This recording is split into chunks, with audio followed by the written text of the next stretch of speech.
싸매주고 눈물 닦아주고 같이 울고 이럴 사람이야 하지. 그렇지 않으면 그러니까 이민교회가 목회 오랜 사람 없잖아요. 떠나고 바꾸다 문제가 많아요. 참 우리는 완전히 죽어진다는 참 미랄이 된다는 그런 생각을 가지고 해야 되는 거죠. 그래서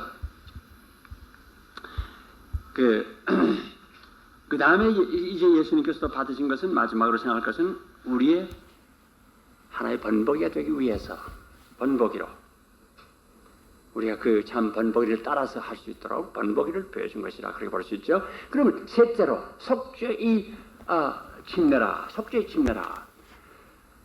Baptism of remission. 속죄의 침례라. 여러분 사도행전 2장 38절을 보면 우리가 어찌할꼬 가슴을 치는 이 사람들을 향해서 오순절날 베드로가 할 말이 회개하라. 죄사함을 입었으므로 주 예수의 이름으로 침례를 받고 그랬어요. 성부와 성자와 성신의 이름으로 아니고 주 예수 이름으로 침례를 받으라고 그랬어요. 사도행전 22장 16절에도 주 예수 이름으로 침례를 받으라고 그랬어요.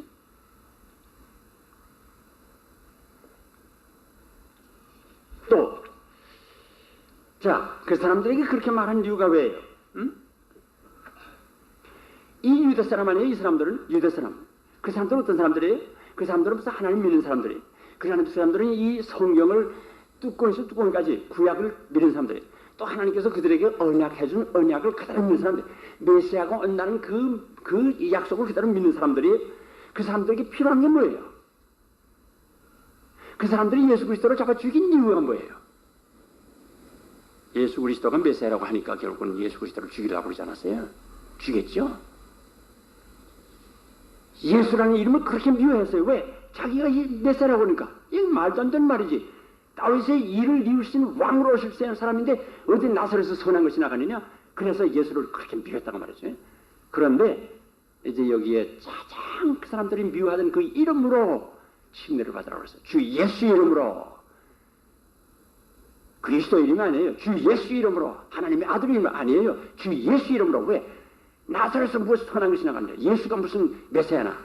아주 미워하던 미움. 그 이름으로 침례를 받으라.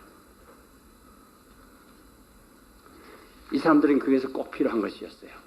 참 필요한 것이었어요. 그 사람들이 뭐라고 했어요? 이 빌라도가 이 사람이 나는 죄를 알지 못하겠다. 나는 이 죄에 관계가 없다. 손을 씻을 적에 그때 한 말이 뭐예요? 우리와 우리 자손들에게 그 모든 저주를 다 보내십시오. Curse upon us, upon our children. 우리가 그 책임지겠습니다.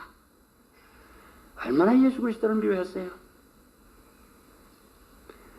그래서 요한복음 19장 15절 11절에 그를 넘겨준 자의 죄는 더 크니라. 예수 그리스도를 잡아 죽이라고 우리와 우리 자손들이 그 책임을 지겠습니다. 우리에게 저주가 있어 좋습니다. 그 사람을 죽여주십시오. 이 사람들에게 큰 죄가 있어요. 더 큰 죄가 있다고 분명했단 말이에요. 그래서 그 사람들이 지금 침례를 받을 때에 주 예수의 이름으로 자기들이 가장 미워하던 그 이름, 원수됐던 이름, 죽이면서 그 사람의 그 무슨 저주는 우리가 받겠다고 하던 그 이름으로 그 사람들이 받을 수밖에 없었죠. 그리고 또 repentance was condition for baptism. 이 사람들이 특별히 이 유대 사람들에게 이 침례를 줄 때는 회개하고 그리고 침례를 받으라. 회개라는 뭐예요? 메타노야. 메타노야가 뭐예요? 180도 전환이라. 이 예수를 거짓 선지자라고 메시아라고 그런다고 해서 가증하다고 그만 미워하고 그러던 그 마음을 돌이켜서 예수님이 메시아라고 하나님의 아들이라고 그 사람들이 마음을 돌이키는 거라고 말하지. 그 회개에 그것이 결국은 하나의 컨디션으로 돼, 조건으로 됐어요. 침례를 받을 때는 회개하라. 너희 마음을 돌이켜라 그 말이에요. 이때까지 예수를 거짓 선지자라고 할 땐 그것을 내가 메시아로 받아라 그 말이에요. Name of Jesus. 예수의 이름으로. 예수의 이름이라 하게 되면 뭐예요? 이름은 결국은 authority, 권리를 말하는 거예요. 능력을 말하는 거예요. 그럼 예수님의 권위, 거기에 나는 복종한다고 하는 그런 뜻에서 예수의 이름으로. 그리고 여기서 또 한 가지 생각할 것은 뭐냐면 여러분 보시는 대로 이것이 딱 그 사도행전 2장 38절에서만 된 것이 아니고 그 다음에 사도행전 사도행전 8장에 가보면은 14절 16절을 읽으면은 사마리아 사람들에게도 똑같은 예수의 이름으로 결국은 침례를 받고, 또 고넬료의 경우에도 사도행전 10장 48절에 보면 고넬료도 결국은 예수의 이름으로 침례를 받고, 또 요한의 제자들도 이 사도행전 19장 5절에 보면 이 주 예수의 이름으로 침례를 받았다 그랬어요. 그 왜 그러냐? 그럼 이 유대 사람들은 그게 마땅하다고 생각하는데 예수 그리스도 예수의 이름을 아주 미워했으니까 그 이름으로 그들이 정말 그 권위 밑에 순종한다는 뜻에서 하는 것은 이해가 되는데, 왜 사마리아 사람들, 왜 고넬료 같은 이방 사람, 왜 이 요한 제자의 사람들이 이렇게 돼야 되느냐? 저는 그것을 이렇게 해석합니다. 자, 여러분 아셔야 될 것은 뭐냐면 사마리아 사람하고 이 유대 땅 유대 사람들하고 얼마나 원수가 된지 알아요? 400년 동안 원수됐죠. 그래서 그 사람들이 결국은 사마리아 땅에서는 그리스도 산에서 하나님 앞에 경배를 드린다고 성전을 지었죠. 예수님께서 그 사마리아 성을 지나가다 숫가성에서 여자를 만나서 물 좀 달라니까 당신 유대 사람 돼서 나한테 어찌 물을 달라고 합니까? 이렇게 토론해 나가다가 그가 종교 얘기를 하는데, 당신네는 유대 사람들은 예루살렘의 성전에서 하나님 앞에 예배드린다고 하고 우리는 이 그리스도 산에서 제사 드리는데 어느 것이 진짜입니까? 400년 동안 원수가 됐어요. 종교가 갈라지다고 말입니다. 여러분 생각해 보세요. 그런 종교가 갈라지는데 그러면 유대 땅 유대 사람들은 결국은 예루살렘의 교회가 있고 사마리아 사람들은 사마리아 교회고, 왜 종교가 갈라졌는데 그 사람들 상관도 하지 않는데 그 사람들은 유대 땅 사람들은 이 사마리아 땅을 지나가지도 않는데, 예수님께서는 물론 하나님의 아들이시요 그는 만민을 위해서 왔기 때문에 그 사람들도 구원해야 되기 때문에 그 사람들에게 가서 복음 전하기 때문에 거기 가서 자고 먹고 그랬지 않았어요? 예수님 외에는 다 그 사람들하고 상관하지 않는 사람들이에요. 근데 그러면 그건 완전히 갈라진 거란 말이에요. 갈라진 것을 하나 되기 위해서 결국은 하나님께서 한 거잖아요. 안수했다는 것도 거기에 관계된데 그걸 지금 이 얘기를 하려면 시간 너무 많이 가니까 안 되겠고, 하여튼 하나 만들기 위해서. 또 여러분 아셔요. 요한의 제자 어떤 사람들이에요? 그때 유대 사람들 가운데서는 가장 추앙하는, 가장 존경하는 선지자가 누구예요? 요한이 아니에요? 가이사라 빌지강을 지나가던 예수님께서 많은 제자들에게 세상 사람이 난 누구를 하느냐 그랬더니 그때 그 세상 사람들이 뭐라고 한다고 했어요? 침례자 요한이 다시 살아났다고 합니다. 그러지 않았어요? 그 다음에 엘리야요, 그 다음에 예레미야요, 선지자 중에 한 사람이라고 합니다. 다시 말하면 유대 사람들이, 그때 사람들은 예수님을 침례자 요한을 가장 높은 선지자로 한다고 말이죠. 그러면 자기들이 침례자 요한에게 친히 침례받은 침례자 요한의 제자들이야말로 자부심을 강한 사람들이에요. 그 사람들이 뭐 예수 누구냐 그러죠. 예수는 어디서 말이냐, 나사렛에서 뭐 선한 것이 나가니냐, 뭐 어쨌단 말이냐 그러죠. 그 사람들이 결국은 하나 하게 되기 위해서는 한 방법을 쓴단 말이에요. 안수를 해서 정말 안수를 일치신다 하나가 되게 하고, 또 같은 이름으로 침례를 받았어요. 예수 그리스도가 가장 중요한 거예요. 요한이가 문제가 아니에요. 가장 중요한 건 예수 그리스도의 권위 밑에 완전히 굴복해가지고 침례를 받게 해서, 그래서 그 사람들을 다 같은 이름을 했어요. 주 예수의 이름으로 침례를 받고 그랬어요. 그런 경우에는 결국은 신학지 바로 이 사도 시대에는 결국은 이 유대 땅 사람 유대 사람들, 사도행전 2장에 나타난 거, 그리고 사마리아 땅에 있는 사마리아 사람들, 사도행전 8장에 나타난 거, 그리고 이방 사람 바로 사도행전 10장에 나타난 고넬료의 경우, 그 다음에 19장에 나타난 바로 그 침례자 요한의 제자들, 그 사람들을 결국은 하나 만들기 위해서 한 이름, 가장 천대를 받던 예수 그리스도의 이름으로 그들이 다 침례를 받았어요. 그래서 그것을 하나의 회개의 침례라, 그렇게 이제 속죄의 침례라 그렇게 이제 말을 할 수 있고, 그 다음 마지막에 성도의 침례, 바로 교회 침례지요. 교회 침례는 뭐예요?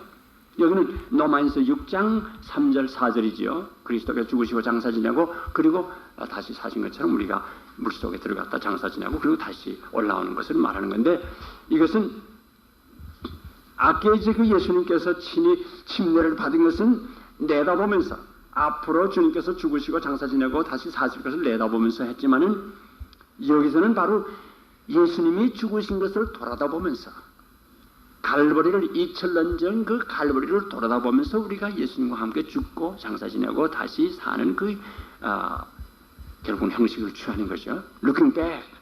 그래서 그게 조금 다른 거죠. 갈라디아서 3장 27절을 보면 그리스도와 합하여 침례를 받은 자는 그리스도로 옷 입었느니라.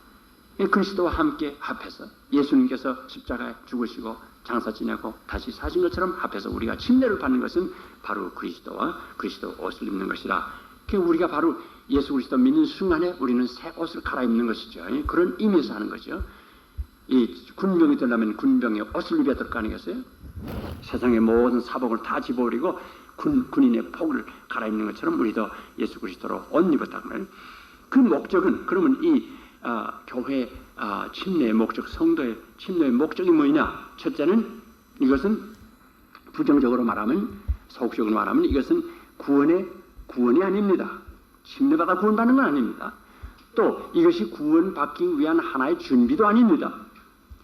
이것이 어떤 깨끗하게 씻는 데도 아닙니다. 와싱이 아니에요. 침례입니다. 와싱이 아니에요. 이거 우리 한국말로 번역할 때 세례라는 건 이건 잘못된 번역입니다. 어디서 세례라는 그 번역이 언제 아십니까? 그 번역된 거 잠깐 얘기를 하면 king James first, 그러니까 1612년이죠. 그때 그 king 제임스 황제가 영국의 황제가 결국은 학자들을 동원시켜 가지고서 이 성경을 영어로 번역을 하는데, 그때 학자들이 번역을 하다가 몇 가지 문제들이 있었어요. 그 중에 하나가 뭐냐면 이 침례예요. 왕 앞에 와서 하는 말이면 이거 왕님 걱정 났습니다. 이 원어를 보니까 침례인데 우리 지금 스프링을 하지 않습니까? 스프링도 어제 체인지한데 한 100년밖에 안 됐어요. 이거 아셔야 됩니다. 셀틱 처치. 그 아일랜드라든지 스코틀랜드라든지 영국은 이 구라파에서 떨어지지 않았어요? 그래서 그 사람들은 그 많은 이 교류가 없어가지고 그 사람들은 결국은 이 개혁 시대가 올 때까지는 결국은 그 사람들은 독립적이어서 거의, 그래서 그 사람들은 그대로 그냥 침례하고 있었어요. 그런데 켈빈주의가 들어오기 시작하면서 결국 그 사람들이 이 스프링클을 받았어요. 근데 우리가 지금 스프링클 하는데, 그러니까 그게 1530년 후니까 35년 이후니까 결국은 이제 거의 100년 됐단 말이죠. 100년 동안 이렇게 스프링 했는데, 이 원어를 보니까 침례되고 어떡합니까? 그러니까 그때 하는 말이 이걸 번역하지 말라. 그럼 transliterate 하라 했어요. transliterate 하는 건 뭐냐면 그대로 두고 음향 그대로 두라고 말이죠. 그러니까 baptism 해서 baptisma 그걸 그대로 옮긴 거라면, 그래서 영어가 그때 하나 생겼어요. 없던 영어가 그때 생겼단 말이에요. baptism. 참 재밌는 건 이 일본 사람들이 아주 꽤가 있잖아요. 영리한 사람들이죠. 깜찍하죠. 어떻게 말하면. 그 사람들도 번역할 적에 이걸 바티즈마 그랬어요. 바티스마 그대로 뒀어요. 그걸 번역을 하게 되면 침례인데 말이죠. 그 들어간 사람들이 누구예요? 개혁교회 들어가네요. 먼저 들어간 사람들이. 근데 이걸 체인지하면 어떻게 돼요? 체인지할 수 없잖아요. 그러니까 그걸 그대로 뒀어요. 이 영국의 제임스 왕이 그대로 둔 것처럼 말이지, 그대로 옮겼다고 말이에요. 우리 한국 사람들은 좀 사대 사상이 있어서 이 세례란 말이 어디서 나오느냐 하면 스코틀랜드의 그 선교사들이 중국에 가서 선교할 적에 이 번역을 하는데 말입니다. 이게 침례라고 해도 하는데 침례를 할 수 없거든. 그렇다고 해서 스프링클이라는 건 이건 너무너무 거리가 머니까 말입니다. 그래서 찾다 결국은 그 사람들이 세례라고 썼어요. 근데 그걸 우리가 그대로 4대 사상이 강한 우리 한국 사람들은 중국 번역을 그대로 받아가지고 세리라 그렇게 말했어요. 이거 없는 거예요. 사람들이 만든 거라면 중국에서 결국은 스코틀랜드의 선교사들이 그걸 쓴 걸 가지고 그대로 그냥 카평하란 말이죠. 요새 와서 우리 침례교 전용이라고 해서 나오는 성경에 이제 침례라고 했다는데 침례교 전용이 아니야죠. 그건 뭐 교회 전용이 돼야죠. 기독교의 전용이 돼야죠. 사실은 그 뭐 이상하게 뭐 침례교에서만 쓰는 거 아니잖아요. 그건 진짜인데. 그리고 여기서 우리가 생각할 것은 뭐냐면 또 그것이 purification, 이 성결케 하는 우리 몸을 깨끗하게 그 분명히 그러지 않았어요? 베드로전서 3장 22절에도 보면은 이 침례는 우리 몸을 더러운 몸을 깨끗게 하는 것이 아니라 깨끗한 양심이 하나님을 향해서 가는 것이라 그러지 않았어요? 뭐 이게 purification 아니면 또 이것이 어떤 구원의 영원 보장을 해주는 그러한 뜻으로 하는 것도 아니라 그 말이죠. 그런데 무엇이냐 그러면 그 목적이 뭐냐? 첫째는 clean conscience, 깨끗한 양심이 하나님을 향해서 간다는 그거예요. 베드로전서 3장 21절. 그게 내가 결국은 침례에 복종하게 된 그 구절입니다. 나는 사실 장로교에서 내가 자랐어요. 이래봬도 내가 장로교에서 14살라서 구원받았어요. 우리 목사님 정말 진짜 복음을 전했어요. 내가 14살라서 정말 예수님을 알고 내가 정말 회개하고 눈물 많이 흘렸어요. 정말 예수 그리스도 믿어서 구원받은 확신을 가졌어요. 그런데 18살에 내가 집사가 됐다고요. 총각 집사. 할아버지 뿔들 내는 사람들, 남하는 삼촌들이 집사 노릇하고 장로들 하는데 말입니다. 아내가 총각 집사가 18살 난 사람이 집사가 돼서 총각 집사에서 난 뭐 창립비자는 말도 못 들었어요. 총각 집사. 가만히 좀 뭐 감히 어떻게 말을 해. 가만히 제 주위에 멀지 한마디로 가만히 있으니까 나중엔 목사님이 있다 그러면 총각 집사는 어떻게 생각하시고 부끄럽기도 하지. 그렇게 지났어요. 24살 나서 내가 장로 투표 받았다고요? 노회에서 채점 받았어요. 왜? 헌법에 의하면 30세가 돼야 되는데 이건 뭐 귀에 피도 마르지 않은 사람이 무슨 뭐 장로란 말이야. 채점 받았어요. 둘째 번 되는데 또 됐어요. 그러니까 우리 당회에서 그다음 막 강제로 막 항의를 했어요. 한번 해보라고. 10년에도 마찬가지라고 말이야. 그러니까 시험 쳐서 어떻게 해보라고 하는 시험 한번 쳤는데 또 패스가 됐어요. 그래가지고 25살에 내가 장립 받았어요. 괜찮죠? 그 다음 목사 됐으니까 뭐 해볼 거 다 해봤잖아요. 주일학교 선생으로, 주일학교 부장으로, 집사로, 장로로, 목사로. 괜찮아요. 그렇게 내놓고 보니까 그게 허들이 됩니다. 사실은 이 유아세례 받았던 사람들이 결국은 그 허들이 되는 것처럼 말이죠. 이거 뭐 내가 유아세례 받았는데 뭘 또 침례 받으라고 그래. 아이 내가 목사가 되는데 또 뭐 이제 침례를 받아. 아이고 야 그거에 어떻게 하느냐. 정말 어렵습니다. 그 때문에 내가 얼마나 허들한지 얼마나 수록한지 몰라요. 괴롭고 말입니다. 아니 몰랐으니까 몰랐는데 이게 알고 나니까 괴로워서 말입니다. 그러다가 나중에 하루는 이 베드로전서 3장 21절에 이게 확 들어오잖아요. 내가 이때까지 정말 주를 위해서 산다고 그러고 성경대로 살아나고 그러는데 이게 내가 성경 보니까 내가 틀렸는데 깨끗한 양심이 하나님 향해서 간다. 에이 모르겠다. 한번 받아놓으니까 어떻게 시원한지 모르겠어요. 참 깨끗한 양심을 하나님 향해서. 그 다음에 이게 깨끗한 양심을 위해서 하는 거리라. 또 둘째는 하나의 proclaim, 예수 그리스도를 confess하는, 예수 그리스도를 자백하는 그런 뜻이 된단 말이에요. 선포하는 뜻이 된단 말이에요. 예수 그리스도께서는 죽으시고 장사 지나고 부활하셨는데 그것을 내가 세상에다 선포하는 의미에서. 그래서 갈라디아서 3장 27절에 말하는 것이 그리스도와 합하여 침례를 받은 자는 그리스도로 옷 입으느니라. 그 그리스도와 합해서 그리스도와 함께 죽고 장사 지내고 그리고 다시 사는 게 참 내가 군인이 되면은 모든 사복은 다 입어버리고 내가 이제는 군인의 복을 딱 입고 나서는 것처럼 바로 참 내가 침례를 받는 것은 그리스도와 함께 정말 그리스도와 함께 죽고 장사 지내고 새 사람이 된다는 그런 뜻에서 하는 것이죠. 그래서 이것은 참 예수 그리스도를 하나의 참 자백하는 것이요 선포하는 것이라고 볼 수 있는 것이요. 그 다음에 또 마지막으로 보는 것은 declare dying with Christ, 내가 그리스도와 함께 죽는다는 것을 세상에 공포하는 것이에요. 갈라디아서 2장 20절에 보면 내가 그리스도와 함께 죽었으니 십자가에 죽었으니 이제 내가 사는 것이 아니라 오직 그리스도께서 내 안에 산다고 로마서 6장 11절에도 그 말씀하는 거예요. 나만 그렇게 스트로크를 줄 알았는데 그렇지는 않습니다. 스트로크한 사람 참 많아요. 예를 들면 조지 워싱턴도 그거 가지고 스트로크를 하다가 그 조지 워싱턴 제1대 대통령, 미국의 대통령도 침대 다시 받았어요. 허슨 리버에서 좀 흐르는 강에서 받았어요. 또 그저 윌리엄 캐리 그 사람도 사실 감리교 사람이었다고요. 침례교에서 난 사람 아니에요. 근데 그 한 번을 침례교 갔다 침례교 사람들이 나가서 그 물가에 이제 강 큰 물에 가서 침례 받는 거 봐서 너무너무 임프레스 해가지고 그리고 성경을 연구해 보니까 참 침례 받아야 겠다. 그래서 침례 받고 침례교인이 됐어요.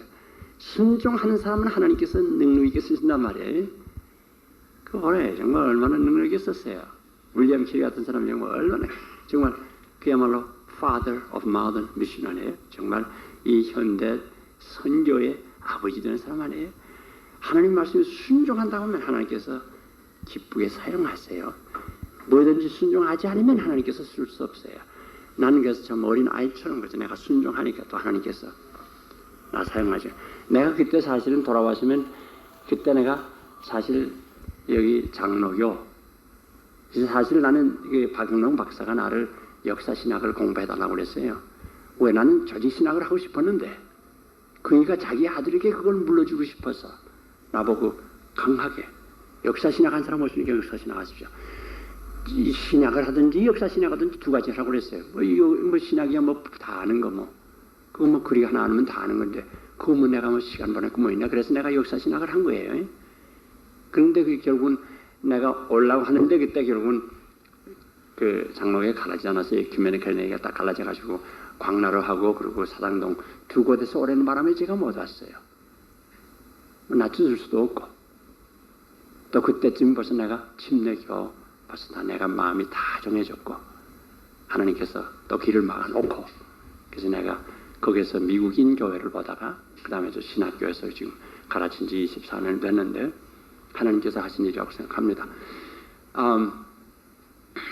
조금 쉬자고 그랬는데 쉴 필요가 있겠습니까? 잠깐 일어서시죠. 한번 일어서서 옆에 있는 분들과 인사 한번 한 몇 분 인사하시고 그리고 다시 시작합시다. 아무래도 내가 이거 오늘 마쳐야 될 테니까.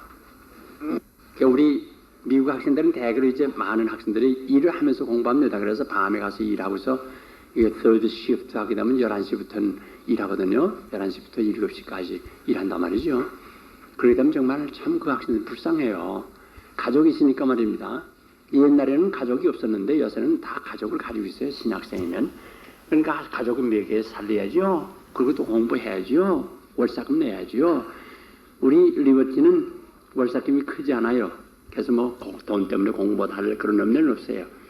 대학부에는 물론 비싸지만은 그렇지만은 하여튼 참 일을 하고 와서 앉아서 정말 까딱까딱 졸음하는 거 말입니다. 불쌍해. 그래도 나는 또 이 좀 터프함이 있거든요. 그래서 내가 이 까딱까딱 졸음하는 학생은 내가 딱 지적을 해요. 질문을 해요. 내가 갑자기 질문하게 되면 뭐 졸든 학생이 무슨 대답을 하겠어요. 얼굴이 새빨개지죠. 그 다음에 뭐 졸기는 어떻게 졸아? 또 망신하는데 뭐. 그러니까 학생들이 가면 정신을 차리는 거죠. 이게 미움은 받아도 말입니다. 그렇게 해줘도 가겠어요.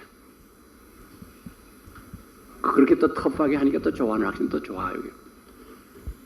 자, 이제 여기 내가 마지막으로 보면은 형식에 대해서 말씀했고 마지막으로 여기 의도에 대해서 말씀을 했고 그 다음에 여기 마지막으로 유아 세례의 유래라. 이게 결국은 제가 정말 이 침례교로 돌아오게 된 그 동기가 여기 있습니다. 내가 역사신학을 공부했는데 역사신학이라면 뭐예요? 그래서 교회사라. 조금 더 나가서는 이제 역사신학 하게 되면 이 교리가 역사적으로 어떻게 변경됐나 하는 것을 연구하는 거죠. 그러니까 제가 지금 가르치는 게 교회사도 가르치지만은 또 교리사도 가르칩니다. 교리가 어떻게 변경되느냐 그걸 두 가지를 가르치기 때문에 그러면 이제 역사신학이라면 교리가 어떻게 변경되느냐 그걸 내가 연구해야 되거든요.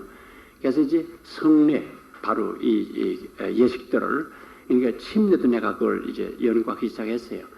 책이 없어요. 이렇게 딱딱이 나온 책이 없는데 내가 쓰긴 써야 되겠는데 언젠가 이걸 발표를 하긴 해야 되겠는데 아직까지 그걸 쓰지 못했어요. 그런 걸 이제 내가 발견한 것을 지금 여러분에게 잠깐 말씀드리겠어요.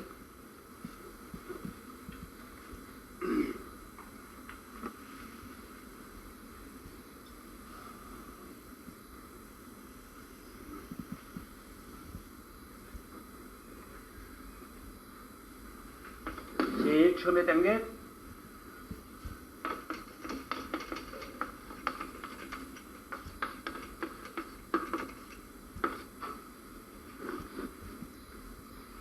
이것이 바로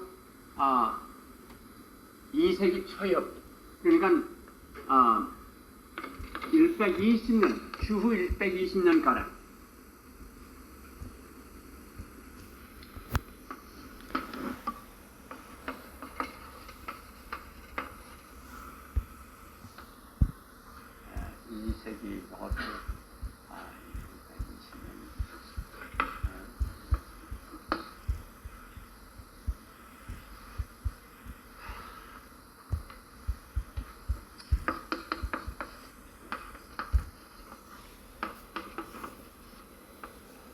한복설이라.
여섯 계단을 통해서 됐는데 제가 간단하게 설명을 하죠. 첫째는 세례 중생이라, 세례 구원이라, 침례 구원이라, 다시 말하면 baptismal regeneration.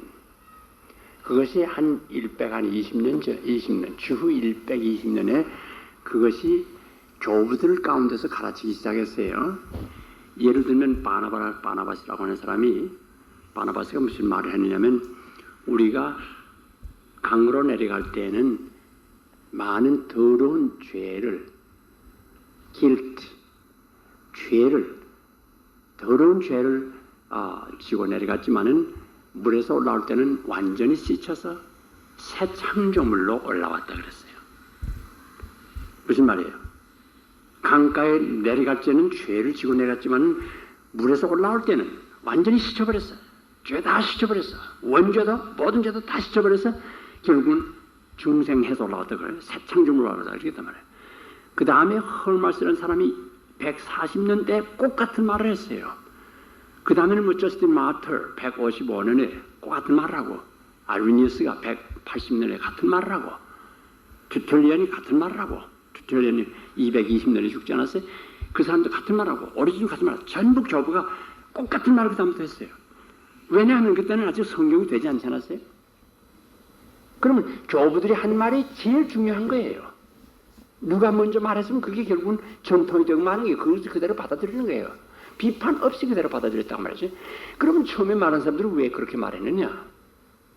그 배경을 따져보면 여러분 아셔야지만은 이 로마 제국이 기독교를 핍박한 게 언제 시작했어요? 다른 사람만 크게 한번 얘기했어요. 몇 년에 시작했어요? 주후 몇 년? 70? 60? 64년이죠. 64년에 결국은 니로 황제가 결국은 기독교인들을 핍박 시작했죠. 그 이유는 뭐 역시 설명하려면 시간도 많이 가니까 핍박을 시작했는데 그 다음부터 이게 어디까지 언제까지 갔죠? 언제 그 끝에서요? 그 핍박이 311년에 끝쳤죠. 그러면 그 250년 가리라고 하는 긴 세월 동안 핍박이 굉장했죠. 자, 여러분 보세요. 그때에 결국은 이 튜토리안의 문서를 보든지 그 아이오니어스의 문서를 보든지 그 변증들을 했어요. 또 그 저스틴 마트의 그 문서를 보든지 하면 변증을 많이 했어요. 이 아폴로지. 그 세상 사람들에게 우리 기독교를 변증을 하는데 그 내용을 보면은 뭐냐면 핍박을 너무 하기 때문에 왜 핍박하느냐 그죠? 왜 핍박하느냐? 그래서 그 사람들이 물을 때마다 너 어디서 모였냐? 우리 뭐 장소가 없다. 장소 내주면 와서 핍박하니까. 어느 때문에 우리 시간도 정해도 없다. 언제든지 모시고 어디든지 모십니다. 아무래도 하나님이 계신 것이다. 그래서 사실 그 내용을 보면은 그 만찬을 모일 때 어떻게 하냐면 처음에는 이제 결국은 주일날 아침에 모이고 그러지만은 이 사람이 보니까 말이죠. 그래서 밤에 모였어요. 저녁 때 모였어요. 저녁 때 모이다가 저녁 때 모이는 것도 이제 아진에 모이면 들키기 때문에 그래서 밤중에 모였어요. 그러다 또 새벽에 모였어요. 자꾸만 시간을 바꿨어요. 그건 뭘 말하냐면 심한 핍박 때문에 말입니다. 예수 믿기가 어려워요. 발견되면 죽이니까 말입니다. 그래서 이 사람들이 믿어서 구원받는 건 좋지만은 침례받는 게 제일 싫었어요. 이 만찬 받는 것도 어려워요. 그때는 모일 때마다 만찬을 줬는데 말입니다. 그러니까 이 모인다는 것도 어려웠어요. 모이면 들키면은 그때는 죽는 거니까 말입니다. 그래서 모이는 것도 싫어했지만 침례받는 걸 제일 싫어했어요. 왜? 그때 침례는 흐르는 강에서 결국은 사람들 보는 데서 침례를 받기 때문에 말입니다.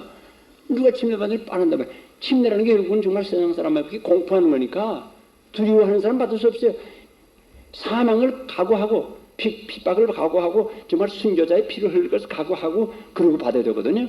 몇 사람 받겠어요? 오늘 우리가 그렇게 한다면 몇 사람 받을 것 같아요? 뭐 여러분은 그럴지 모르겠지만 나는 뭐 죽기 각오하십니다 하고 받을지 모르지만 사실은 몇 사람 안 되거든요. 그럼 여러분 어떻게 하시겠어요? 여러분이 목사가 돼서 뭐 어떻게 하시겠어요? 믿기는 믿겠다고 하는데 침례 안 받았다면 여러분 어떻게 하시겠습니까? 뭐 안 받아도 돼 그러겠어요? 그럴 수도 있어요. 죽어도 받아야지. 그래서 그 사람들이 하는 게 뭐냐, 너희가 침례 안 받고 구원받았다고 해서 여기 성경에 보면 회개하고 믿어서 죄사함 받고 침례 받았다고 했는데 침례 안 받으면 당신 구원받았어 그렇게 들어요. 그럼 무슨 말이 돼요? 침례 안 받으면 구원 못 받았다 그러죠. 우리 목사가 주의할 거는 너무 심하게 말하면 안 돼요. 사람들이 그런다고 해서 그걸 치라고 말해 반이가 하나의 리액션으로 말이요 좀 심하게 말하게 되면 그게 성경에서 어긋나는 게 된단 말이에요. 그건 잘못이에요. 목사는 리액션 나면 안 됩니다. 하나의 그 뭐 리액션 뭐라고 그래요? 반응해가지고서 하는 거 좋지 않아요. 언제나 감정적으로 말인데 목사가 분몰그룹 불편하지 진리의 말씀 가지고 째는 좋지만은 그 반응 가지고 말이야 하나의 반발로 말이지 그건 좋지 않아요. 그건 언제나 그건 나쁜 결과를 가져옵니다. 이 하나의 반발이 리액션. 사람들이 안 받으니까 안 받으면 구원 없다고요. 구원 안 받은 사람들이 힘이 안 받고 어떻게 구원 받았다고 해요. 그러니까 결국은 그 사람들이 쓴 게 그거란 말이지. 우리가 물속에 들어갈 때는 많은 더러운 죄를 지고 내려갔지만은 물에서 올라올 때는 깨끗하게 씻고 새창조물에서 올라왔다 그래요. 똑같은 말들을 또 험을 쓰고 또 말했단 말이지. 140년에. 그러니까 그 다음부터는 그저 저스틴 마트 뭐 위대한 학자도 아이오니어스 같은 위대한 학자도 툴세렌 같은 위대한 학자도 그대로 Baptism Regeneration 침례 받아야 구원을 내겠단 말이죠. 그거 다 아직도 박해시 중에 있잖아요. 이게 결국은 시초예요. 이게 유아 세례의 시초란 말이에요. 자, 보십시오. 그렇게 되니까 어떻게 돼요? 그 다음에 이제 문제가 120년 때부터 이제 그 교부들이 무슨 말을 그따로 시작하냐면 원죄가 어떻게 되느냐. 교부들이 이 세계에 있던 교부들이 전체가 하는 말은 무엇이냐면 원죄가 있다는 것을 인정을 하면서, 그렇다고 해서 켈빈처럼 우리가 완전히 퇴락해가지고 우리는 깨닫지도 못하고 우리는 예수 그리스도를 믿을 수도 없고 그렇게까지는 안 했어요. 원죄가 있지만은 그래도 우리가 예수 그리스도를 믿을 수 있는 그건 있잖아요. 그래서 이 마너지스틱이 아니고 뭐랄까 세네지스틱 한 그것을 말했어요. 다시 말하면 마너지스틱 한다는 건 뭐냐면 하나님께서 독단적으로 하나님께서 우리에게 정말 이 성령으로 통해서 우리에게 믿음을 주고 우리를 구원하신 거다. 마너지스틱. 하나님이 전체를 하는 거예요. 우리 구원을 하나님이 전체한 것이 우리 힘으로 안 된다. 그런데 교부들은 그렇게 하지 않고 하나님이 하시지만은 우리도 하는 것이다. 같이 협력해서 되는 것이다. 구원은 협력해서 되는 거지 혼자 되는 거지. 하나님께서 우리를 구하려고 해도 우리가 믿지 않으면 안 되는 거 아니냐. 하나님께서 다 하시는데 우리가 받아들이고 믿는 것이 우리의 책임이다. 그건 말했어요. 그러니까 그 사람들이 아는 건 바로 알았어요. 그러나 한 가지는 뭐냐 하게 되면 이 원죄 때문에 우리가 퇴락됐다. 그걸 말했단 말이죠. 그것도 결국 영향을 주었어요. 뭐 사실인데 그 영향을 줬어요. 자, 원죄로 우리가 퇴락됐다는 것을 말하고 그 다음에 셋째 번에 반복설이라, recapitulation theory라. 이게 사실은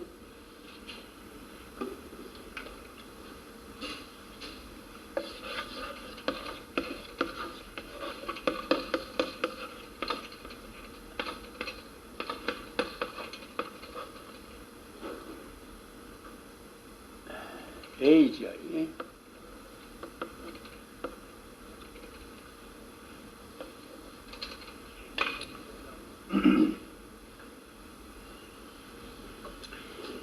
이걸 어떻게 해석을 해야 할지 몰라서 오늘 아침 내가 그저 우리 집에 있는 그저 대학생 보고 야 너 영어 딕셔너리 있느냐 하니까 한글 그건 밖에 없는데 그래서 할 수 없이 내가 찾지 못했어요. Recapitulation theory라. 무슨 말이냐면 Recapitulation theory를 아이러니스라는 이제 그 교부가 말했는데, 그러니까 그이가 202년에 죽었죠. 202년에 죽었는데 아이러니스가 한 180년, 주후 180년쯤 돼서 이 Recapitulation theory를 말하는데 그 말이 뭐냐면 그 내용이 뭐냐 하게 되면 예수님께서 어린 아이를 거룩하게 하기 위해서 어린 아이, 자기 자신이 어린 아이가 되고 또 젊은 사람들을 거룩하게 하기 위해서 그 자신이 젊은 사람이 되고 또 장성한 사람들을 거룩하게 하기 위해서 그 자신이 장성한 사람이 되고 남아는 사람들을 거룩하게 하기 위해서 그 자신이 남아는 사람이 됐다. 예수님이 십자가에서 못 박혀 죽을 때는 50세다 그랬어요. 처음 말했고 마지막으로 말했죠. 그 사람 혼자 말했어요. 50세. 그때는 50세가만 남아는 사람인 뭐네요. 요새는 뭐 60세가 인생의 시작을 하고 그러잖아요. 그러나 그때는 50세면 나이 많은 사람은 노인이란 말이지. 그 아이러니스가 생각을 뭐냐 하게 되면 예수님께서 오신 것은 결국은 어린아이부터 남아는 노인까지 전부를 다 거룩하게 해서 성화시키고 정말 다 구원받게 하기 위해서 예수님께서 오셨다. 그것은 잘했어요. 잘했으나 결국은 그걸 주장하기 위해서 예수님께서 결국은 50세 죽었다. 그건 잘못된 거죠. 역사를 무시하고 그건 실제로 무시한 것이니까.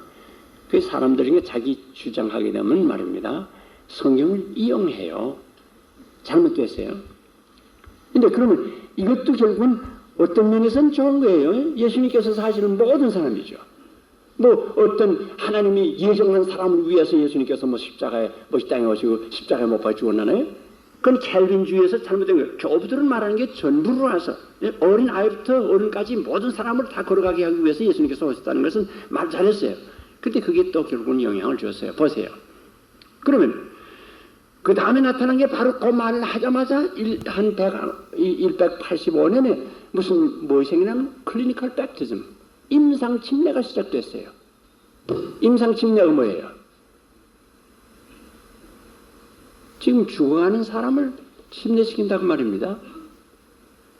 왜 이랬어요? 누가 많이 죽었어요 그때? 유아가 그때는 75% 내지 80%가 유아에 죽습니다. 그때 모탈리티가 참 너무너무 얕았어요. 요새는 물론 많은 의학이 발달돼서 그렇지만 옛날에는 그 어린애들, 지금도 이 민명한 국가애들은 제3 국가애들은 이 아직도 그 어린아이들이 죽는 사망률이 너무너무 높지 않아요? 75% 80%가 어린아이도 죽는데 말입니다. 낳긴 부지런히 낳는데 다 죽어버린단 말이에요. 그럼 이 죽는 어린아이,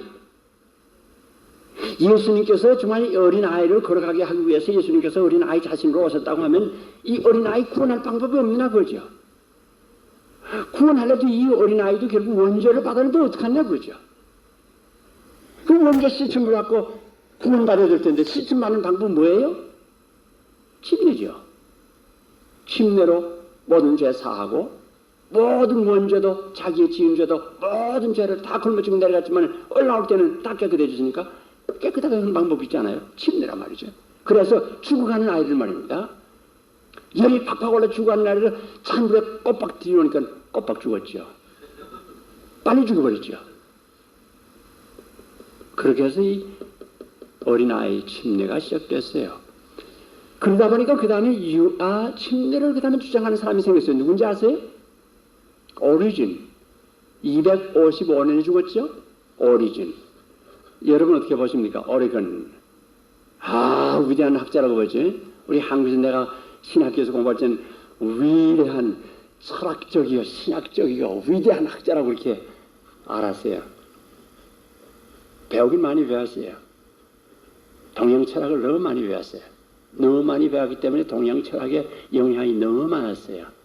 그 사람처럼 큰 지위를 낸 사람은 없었어요. 그 사람이 말한 게 얼마나 참 성경에서 떠난 말을 얼마나 많이 했어요. 그 지금 내가 말하려면 시간이 없어요. 형편없어요. 이 사람이 뭐냐면 이 사람이 알레고리컬 인터프리테이션 이 사람이 소개했어요. 내가 말하지 않았어요. 이 사람이 알레고리컬 인터프리테이션 의화적 해석 방법을 이 사람이 결국은 처음으로 소개했고 이 사람이 주장한 게 뭐냐면 유아세례. 뭘 주장한지 알아요? 이 사람도 또 성경 좀 알아요. 아는데 뭘 들어가지고 한지 알아요?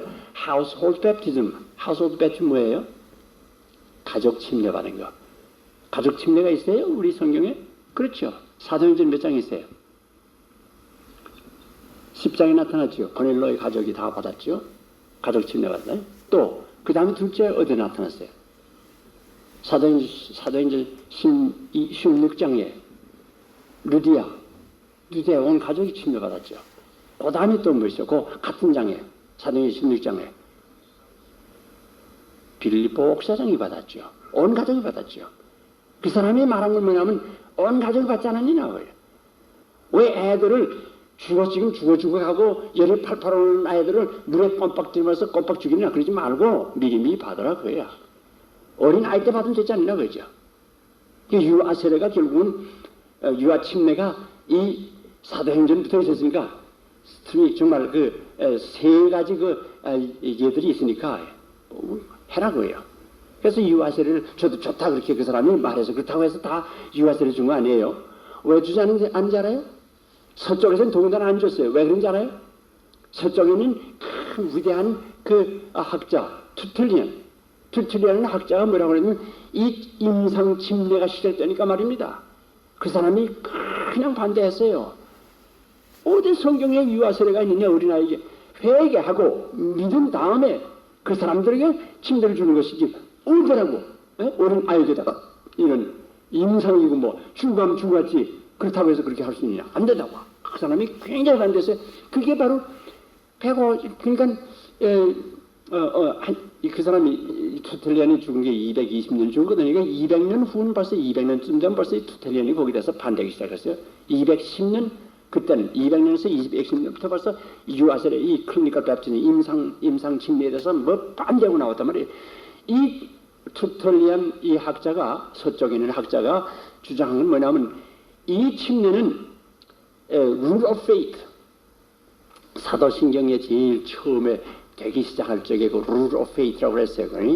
사도신경 다 된 건 724년 됐지만 처음에 그 포뮬레이트 되기 시작한 것은 룰 오브 페이트로 됐어요. 룰 오브 페이트, 그것을 반드시 침례받기 전에 그것을 외워야 된다고 그랬어요. 그래도 기독교의 무언가 이 진술을 알아야 되지, 아는 사람이 침례를 줘야지 아주 못한 사람이 주느냐. 또 죄를 회개하고 정말 자기가 앞으로 죄 짓지 않겠다는 그런 다짐을 하고 해야 될 거 아니냐. 왜? 침례 중생인데, 침례는 죄를 사하는 것인데 그건 한 번밖에 못 받아. 침례를 받고 그 후에 죄 짓는 것은 사함 받을 길이 없어. 자기가 순교의 피를 흘리기 전에는 사함 받을 수 없다 그랬어요. 그렇기 때문에 이 침례는 중요하다. 중요하니만큼 내가 죄 안 짓겠다고 하는 자신이 있을 때에 받으라 그랬어요. 그래서 그 사람이 서제션한 건, 암시한 건 뭐냐 하게 되면 30세 나서 받으라 그랬어요. 첫째는 예수님께서 30세에 침례를 받았기 때문에 좋고, 둘째는 30세 되면은 장가 가시니까 간음의 죄를 짓지 않을 가능성이 있으니까 30세에 간을 침례를 받는 것이 좋겠다. 그래서 그 여러분 알지만은 칸스탄틴도 결국은 337년에 결국은 죽는 임박해서 결국은 그 사람이 임상 침례를 받지 않았어요? 엠브로스 같은 사람들로 나이 많을 때까지 기다렸어요. 어거스틴도 나이 33세에 받지 않았어요? 아다나이 실수도 그 사람들은 나이 많은데 받았어요. 다 교부들이 보면은 그 3세기, 4세기, 5세기 넘어가서는 그 투텔리언의 말을 많이 순종했어요. 서쪽에 있는 사람들은 더군다나 그랬고 말이죠. 동쪽에서도 그 많이 그걸 받아가지고서 침례를 그렇게 함부로 받지 않았어요. 그러나 이 오리진의 영향을 받은 사람들은 또 어린 아이들을 침례하는 그것이 시작은 됐다고 말이죠. 그래서 혼동이 됐죠. 어떤 사람들은 유아를 침례주고 어떤 사람들은 결국은 기다려서 믿어서 구원받은 다음에 받고 이제 그래서 그 혼동이 돼가 됐는데, 그 다음에 유아 세례, 나 사실은 유아 세례라는 말도 틀렸어요. 스프링클은 뭐라고 합니까? 우리 한국말은 뭐라고 해요? 물 뿌리는 걸 뭐라고 해요? 사실 우리 한 것이 물 뿌리는데 그걸 세례라고 하는데 그 세례가 아니죠. 물 뿌리는 거죠. 세례라는 건 씻는 거 아니겠어요? 물로 씻어야 뭐 그 세례지 뭐야. 그걸 이거 물 뿌리는데 왜 이걸 세례라고 그래요? 잘못된 거죠. 원어에도 보면 루오 그래야 그게 세례지. 루오. 물 뿌리는 건 란티조거든요. 란티조. 물 뿌려야 된다고. 그걸 란티조 완전히 다른 말이죠. 밥토 이건 완전히 다른 말 아니에요? 근데 하여튼 유아 세례, 유아 머리 물 뿌리는 거 언제 생겼냐 그죠? 언제 생겼느냐? 이게 사실 그 날짜를 딱 따져가지고 하긴 참 어려워요. 참 어렵게 됐어요. 거기 아주 어렵단 말이에요. 언제 되느냐 하는 것은 사실 어려운데 우리가 짐작하는 것은 한 7세기쯤 되잖아요. 그걸 보죠. 뭐 7세기냐? 왜 7세기냐? 7세기에 결국은 이 모든 참 로마 교회의 하나의 그 모든 참 그 하이라키 시스템 승직제가 완전히 그때 이제 이스타블리시한 때인데, 그때는 뭐냐 하게 되면 결국은 로마 교회에서 이 성례를 주장하고 그 로마의 그 교회에 속하는 이제 성직 가진 사람들이 결국은 성직제를 가진 사람들이 능력이 있어서 권리가 있어서 파워가 있어가지고 그 사람들이 결국은 이 성례를 하면 그 성례에 결국은 죄 씻음 받고 이렇게 한다 그러죠. 그러면 그건 어디 있느냐? 말씀에 있는 것도 아니고 받는 사람의 자세에 있는 것도 아니고 결국은 이 주는 사람에게 능력이 있다는 거죠. 그럼 어떻게 되는 거예요? 물에 몽땅 들어갔든지 물을 부었든지 물을 조금 뿌렸든지 물에 이 많고 적은데 관계되지 않고 이 주는 사람에게 능력이 있다고 하니까 결국은 어떻게 되는 거예요? 뿌려야 된다 그죠? 또 그게 어디서 나오느냐 하면 사실은 디데케라는 그 문서에서 나온 게 디데케.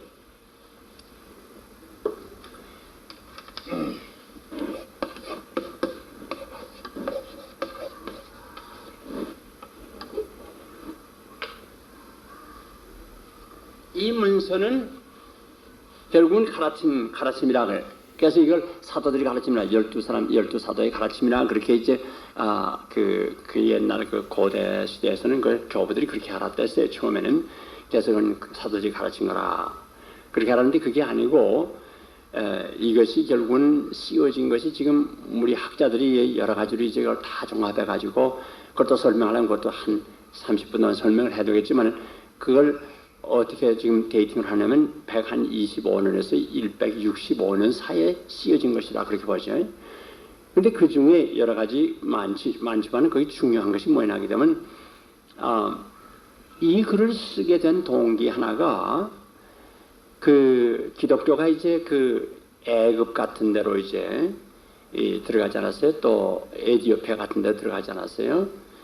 그러면 에티오피아에 내가 잠깐 말씀드렸나요? 그 에티오피아 유목이 결국은 돌아가 가지고서 그 기독교를 선포해 가지고서 2세기에 벌써 기독교 완전히 기독교 그룹화했다고. 그러니까 에티오피아나 애굽이나 벌써 굉장히 들어갔단 말이죠. 알렉산드리아가 결국은 저 중심지가 될 이만큼 됐으니까 말입니다.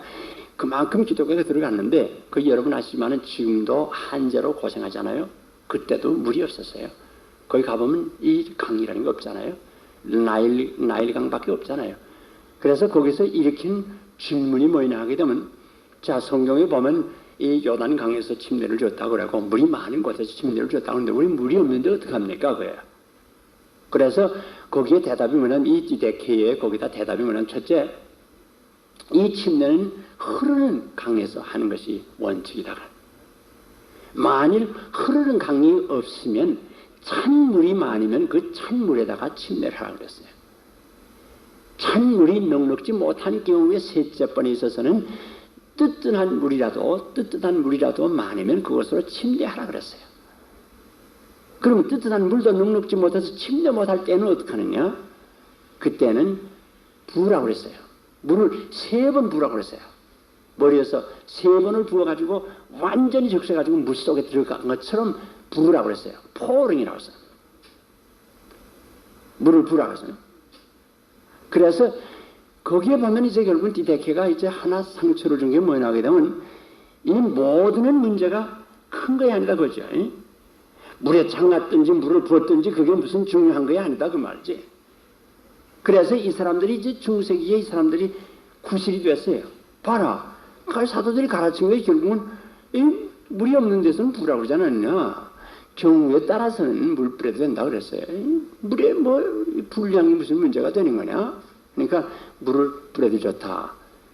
그래서 물 뿌리는 것이 시작이 됐다고 말해요. 그래도 그것이 전반적으로 가진 않았어요. 그래도 아직도 침례하는 사람이 많고 혹간에 이제 이렇게 물을 뿌리는 사람들도 있게 되니까 그래서 이제 레벤나 회의에서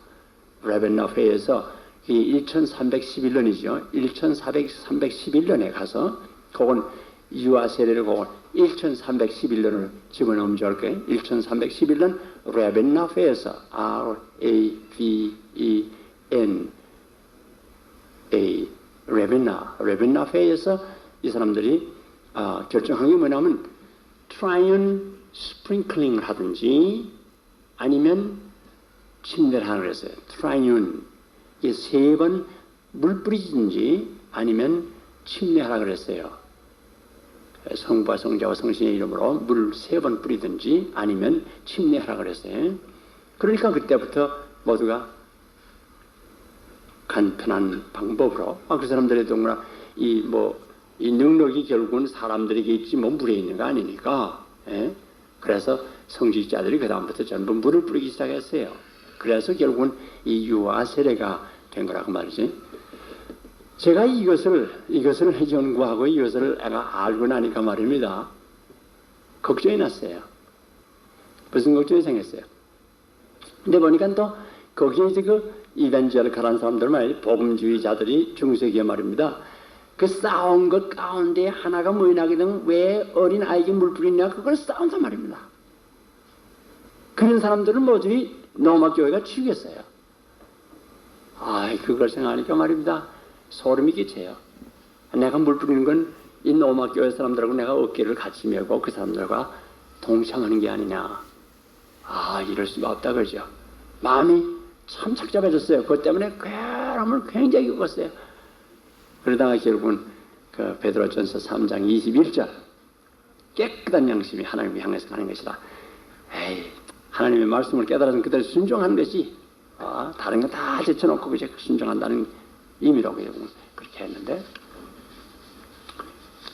자 여기서 이제 침례와 세례에 대해서 이 물 뿌리는 것에 대해서 세기를 통해서 특별히 이 16세기 개혁 시대부터 오늘날까지 흘러내려온 그 차이가 있는데 잠깐만 계세요. 내가 잠깐만 여기 설명을 해도 끝내도 갔으니까 하나하나하게 내가 설명을 하나하나 해내려갈 거예요.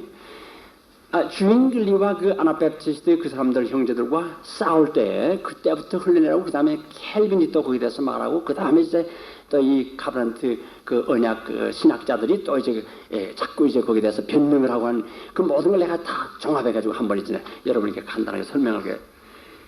그 사람들이 말하는 건 뭐냐면 저쪽에서 말하는 건 뭐냐 하게 되면 구약의 할례가 우리 신학의 침례와 같은 것이다 그래요.